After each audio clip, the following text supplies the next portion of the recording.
Are We There Yet? By Dan Sanat. I'm disappointed that we're not in person for this one because this book is a lot of fun. It's got a lot of text features. We'll talk about text features later. But text features. So think about that word and see if you can tell me at the end what I mean by that. Features of the book. Are we there yet? Mom and Dad look frustrated. What do you think dinosaurs have to do with this story? Or Egyptian princesses? They all look like they're having a party, though. I love the artwork in this book. The story goes through early morning. The sun starts to come up all the way through the middle of the day. You're invited to a birthday party. Who? Grandma. When? October 24th, 2016. So that's only 4 years ago. They wrote this story about. 257 Kaplan Avenue. Well, Kyle, that's who they wrote the story for. It says, be patient. We have all the time in the world. Maybe this book has something to do with time. Are we there yet? That really means, is the time up now? Present for Grandma. Are we there yet? Mom and Dad look very frustrated. You never do that to them, do they? To your parents, do you? Are we there yet? The car trip to Grandma is always exciting, but after the first hour, it can feel like an eternity. You might find yourself saying things like, are we there yet? This is taking forever. He's already drawn his drawings and played his video games and played with his toys. Staring out your window at 1,000 miles of road can get boring pretty quickly. Not even all the toys in the world will help. But what happens when your brain, look at the cars, like that's 1960. We were in 2016, remember? Well, that's an old car. Your brain becomes too bored. Wow, the artwork and the writing made us turn the book upside down. So now we have to turn the pages backwards. That's a steam engine from the days of the Wild West, right? That's before cars. And of course, we didn't have postal trucks, so that's how we delivered the mail back then, is we used the Pony Express. Transcontinental Railroad. We built a railroad going all the way across the United States from Washington to California. And that's how we moved people and supplies. Minutes begin to feel like hours. I'm bored. You've never said that to your parents or your teachers, right? I'm bored. Wow, hours feel like days. I feel sick. So does Mom. You ever gotten car sick? That's sort of like being seasick if you've ever traveled on a boat.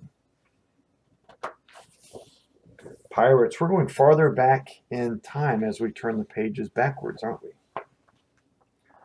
Oh, we are in King Arthur's court and the jousting of the knights. Days become months. My butt hurts. She's dressed as a lady in waiting.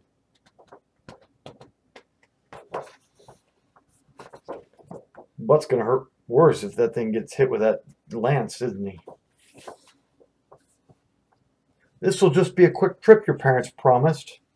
We're all the way in the time of the ancient Egyptians building the pyramids. That was before the days of Jesus, right? I think. More than 2,000 years ago. That's before the days of Muhammad, even.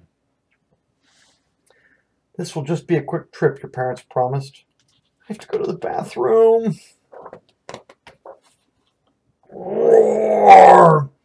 But it feels like it's been a million years. They look afraid. What happened a million years ago? Oh, wild dinosaurs. That's what happened a million years ago. These two look like they're in love, right? He likes dinosaurs. You know what, though? Maybe he sees lunch and that's why he's in love. When I see food, I get hungry and I think I'm in love with the food, right? Because This is a Tyrannosaurus Rex. He's a carnivore. That's like the word carne in Spanish. It means meat. Carne. I'm probably saying it wrong. My Spanish classmates can say it right for me. Carne means meat. So he's a carnivore. He only eats meat, or animals, because animals are meat. These are herbivores. Okay, herbivores only eat plants. So he can eat those, but those don't eat that. So maybe he sees lunch.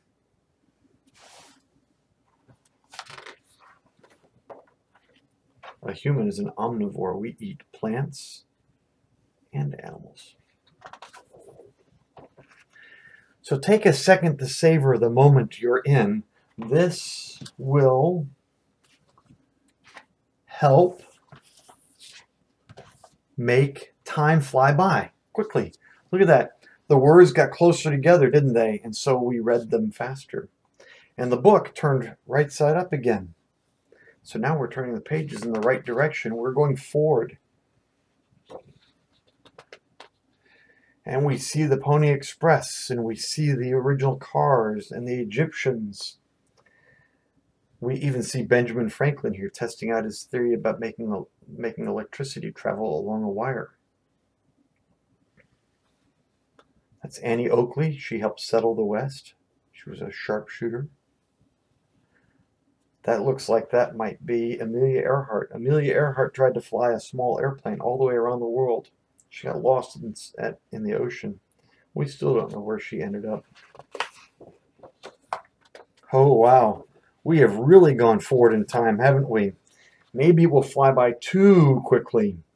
We now have flying cars. We don't have flying cars today, do we? This must be the future, but look at that. It's Kaplan Avenue. And there's the address.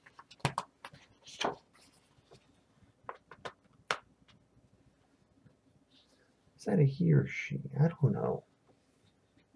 257 Kaplan Avenue. That's Grandma's address, but Grandma's not there, is she? I wonder if these little barcode things will work. They all look the same. I bet you they take us somewhere. We'll have to try that. You guys have to remind me to do that. That's Grandma's address. It's not here anymore, because today is October 24th. 2059. 43 years. They missed the party by 43 years.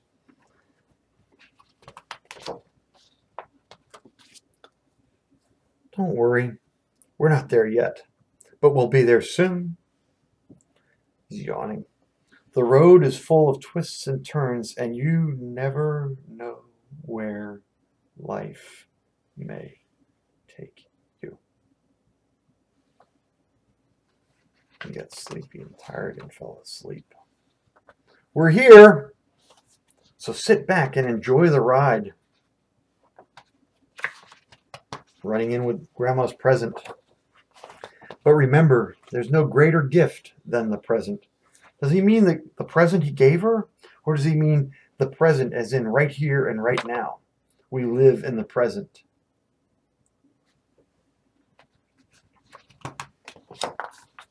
Oh, that's a big party, isn't it? Oh, that's the present he gave her. It's a nice grandparents' clock. He's trying to make his camera work. Do your aunts and uncles and grandparents pinch your cheeks like that? Can we go now? Remember we drove from early morning all the way through the day and deep into the night. Welcome to wherever you are. So in the chat, what do you think text features are? And what do you think the lesson of this book is supposed to be?